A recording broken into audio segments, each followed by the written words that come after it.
I think I know what the meaning of life is. It's gonna be very simple and fairly mind blowing to a lot of you. But I think that when I explain it, it'll make complete sense. Simply put, the meaning of life is not about power or fame or money, because if you ask anyone who has any of those things, they will be telling you that they are unfulfilled. Sometimes when we have a big project or something important and we're really looking forward to it, it doesn't matter what it is, it happens and it leaves us often with a hollow feeling inside.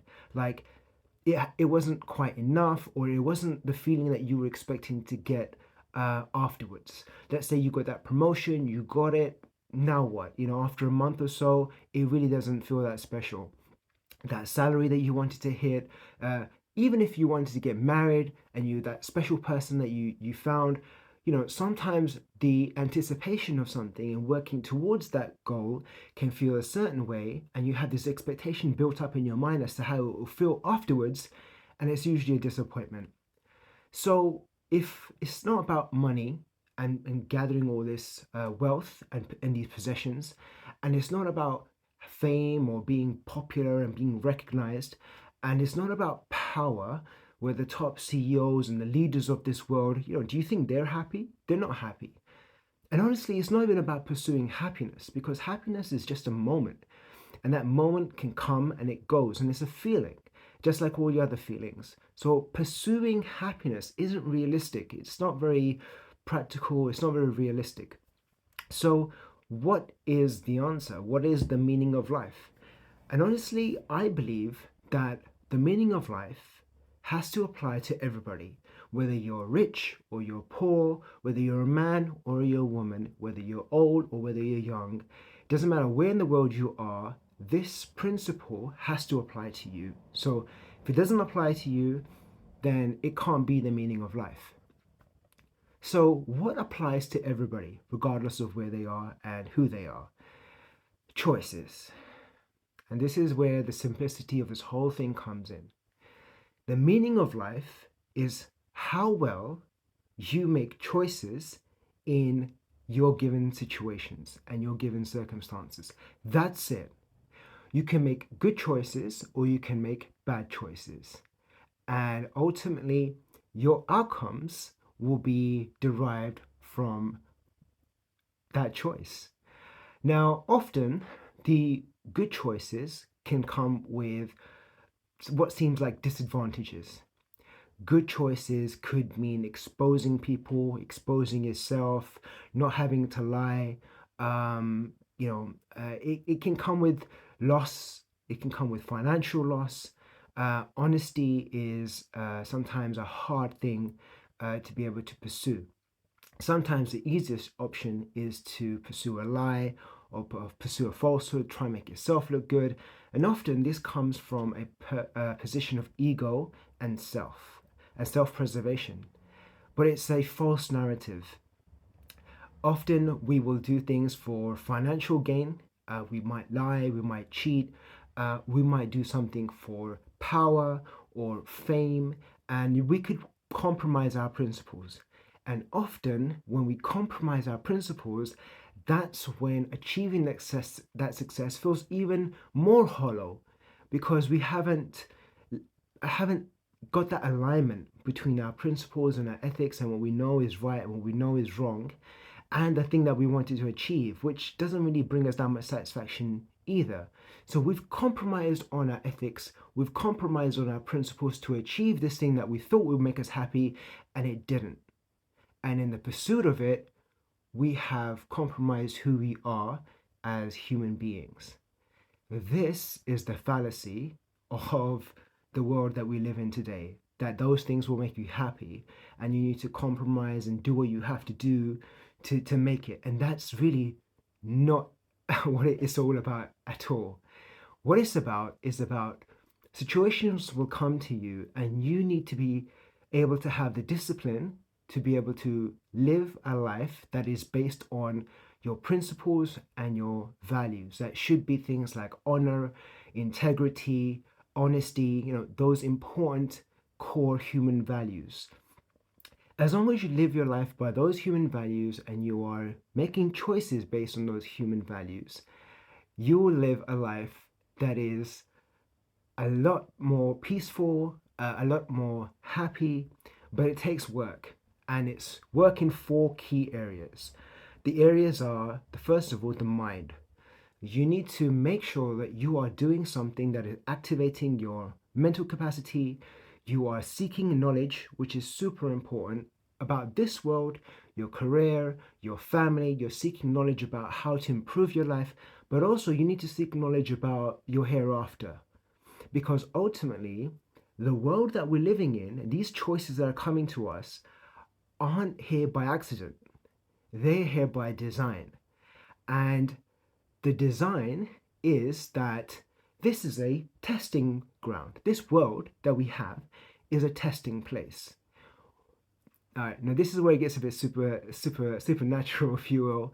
But this world allows us to prove ourselves whether we are truly worthy of our ultimate homes, which will be either in heaven or in hell.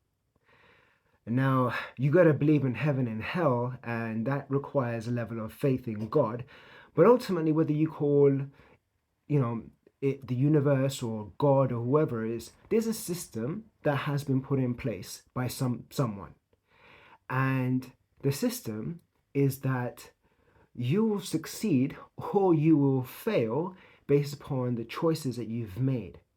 And it's so evident around all of us all the time. We can see corrupt politicians rise in their ranks in government only to be shamed and embarrassed by all of their compromises and their values and principles all the time. But you can actually find janitors and caretakers and people at really the lowest ends of what seems to be progression in human civilization, working really poor, low level jobs, but they can be people of integrity, of moral structure, and we would naturally, as human beings, respect those people more. And there's something about living your life true to your values that really resonates with everybody. Everyone respects someone who can compromise on everything but their values and faith. There's this level of respect there for those types of people, and that's something ingrained in all of us human beings. And in fact, I think that most of us are inclined to not respect people with abundant wealth and abundant power. I don't think it's a natural thing. So, seeking that truth, seeking your mental development is super important. You need to do some research and find out what is in store for you. If there is a creator to all of this, where is the manual that will teach me how to use this product that he has created? And the manuals can be found in the Islamic Quran. But you don't have to necessarily go through it line by line to understand it. There are some amazing speakers who have analyzed the Quran for you that you can just find on YouTube, and you can learn your lessons about what Islam teaches you about life. It's fascinating. After the mind, it's your body. You definitely need to focus on your health. It is important that you are exercising regularly, that you are monitoring what you eat, that you prioritize vegetables over meat. That's important. I'm not saying that you shouldn't eat meat. I say that you should eat less meat than you eat vegetables. Eating salads and healthy foods are super important to the body, and honestly, we don't eat enough of them. So make sure that you're exercising regularly and you're eating right. Don't overeat, and always leave some space for air. That's what I'd say. So when you're eating and you're drinking, make sure you got space for air and water on top of the food that you're already having as well. Don't wear away your stomach. There's two more things that we need to focus on. The next is soul. Now, the soul is something that we all feel like we have, but no one really knows much about. And the soul only responds to meditation, in my belief. I believe that you can meditate and you can connect with your soul. And one form of meditation is prayer. And in the Islamic world, prayer is known as salah. And it's not just about wishing. I think sometimes, especially in the West, we've got this concept that To pray to God is like rubbing a lamp, waiting for the genie to come and making your wishes, you know? Prayer isn't just about demanding things from God. And we often pray to God only when problems come into our life. When problems come to our life, God, if you're there, I'll never do so and so again if you help me out of this situation. And honestly, that is not how you pray to God. We have to learn how God wants us to pray to Him. We don't we don't know. How do you know that my prayer is any better than someone else's prayer? Maybe they're praying better than I am. Maybe they're saying the right words, and I just don't know the right words to say to really get God to listen to what I'm asking of Him. Am I being rude to God? Am I being arrogant to God? Am I not asking enough from God? How do I know what it is that I need to say? So Islam also helps you with this. So Islam has a very specific prayer, and there's some variances and things that you can change within the prayer as well. Um, certain parts of the Quran that you can recite and you can remember. I've got like 7 or 8 different surahs that I have memorized, so I can switch between those surahs and I know what they mean, and I kind of depending on the time of day or the type of prayer it is, I might switch between the what it is that I say. And then after your prayer, then you can raise your hands and then you can wish for whatever it is that you want to wish for. But prayer is not just about wishing. The second thing I really like about prayer in Islam is that now, after about 9, 10 years of me praying 5 times a day, every day, when I pray, I actually use it as an opportunity just to collect my thoughts, just rest my eyes for a moment, and I almost instantly go into a state of hypnosis. I go into a deep trance as soon as my hands come up, and I have the movements of the prayer as well, which are amazing. If you look at some of the scientific benefits of the movements of stretching in the ways that you stretch when you bend over, even when you have your head on the floor, you rest your spinal cord, so the head is always being carried by your back and your spine, and just resting your head on the floor just eases and relaxes your discs in your spine, and then it lets blood flow into those discs, and the benefits, the intangible benefits of moving your body, it really does blows your mind. The final thing that you need to focus on and you really need to get a grasp on is your heart. Now, this is the hardest one, in my opinion, of all of the four, because the heart is full of desires, it's full of lusts, it's full of want, and it is insatiable. It is one of those things that is constantly demanding of you. And what the practices of Islam actually teach you about your heart is not to let it free. That in the Western world especially, you think that it's all about doing what you want and living a life that's true to you.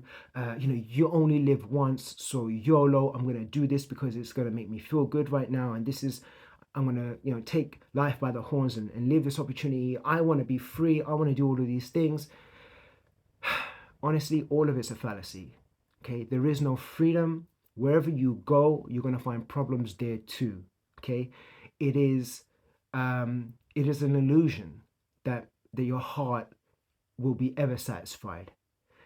And what Islam says about your heart is to control it, is to make sure, it's like to put a cage around it and to be able to restrict your heart's desires. And that's where discipline comes in. Where if you want to do something, your heart wants to do something, but your mind and your body and your soul is telling you that no, this isn't part of your values, it's not good for you, it's not healthy, whatever it is, but your heart still wants to do it. That's what you need to control. And by controlling your heart, it is the hardest thing to do in the moment. But again, if you're living your life by your values, then that over time becomes stronger and stronger, and the discipline that you have becomes stronger and stronger, and you will find that your entire life will become so much more easy. It will become so much more peaceful, when you control your heart and you tell it, no, that's not what I'm going to do. I know you want to do that, but that's not right. I'm not going to do that. And controlling your heart is honestly, when you do it with the other three things, your entire life just transforms.